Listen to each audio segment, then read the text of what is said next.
கோவையில் பிரபல இருசக்கர வாகன திருடனை கண்காணிப்பு கேமரா உதவியுடன் கைது செய்து சிறையில் அடைத்த காவல்துறையினர். லாவகமாக இருசக்கர வாகனத்தை திருடும் சிசிடிவி காட்சிகள் வெளியாகி அதிர்ச்சியை ஏற்படுத்தியுள்ளது. கோவையில் கடந்த மாதம் 5ஆம் தேதி பொள்ளாச்சி கோவில்பாளையம் பகுதியைச் சேர்ந்த முகமது தாகா என்பவர் கோவை திருச்சி சாலையில் உள்ள தனியார் மருத்துவமனையில் சிகிச்சையில் இருப்பவரை பார்க்க தனது இருசக்கர வாகனத்தில் வந்துள்ளார்.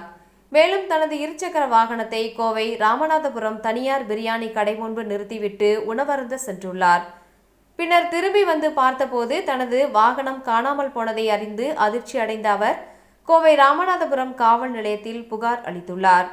போலீசார் அந்த பகுதியில் பொருத்தப்பட்டிருந்த கண்காணிப்பு கேமரா காட்சிகளை வைத்து குற்றவாளியை தேடி வந்த நிலையில் சுங்கம் சந்திப்பு அருகே வாகன தணிக்கையில் ஈடுபட்டிருந்த போது அந்த வழியாக வந்த ஒருவரை சந்தேகத்தின் பேரில் காவல் நிலையம் அழைத்து சென்று விசாரணை செய்ததில் அவர் பெயர் சிவசுப்பிரமணியம், போத்தனூர், கணேசபுரம் என்பதும் தெரியவந்துள்ளது. இவர் ஏற்கனவே பல்வேறு இடங்களில் இருசக்கர வாகன திருட்டில் ஈடுபட்டு சிறை சென்று வந்தவர் என்பதும் தெரியவந்துள்ளது.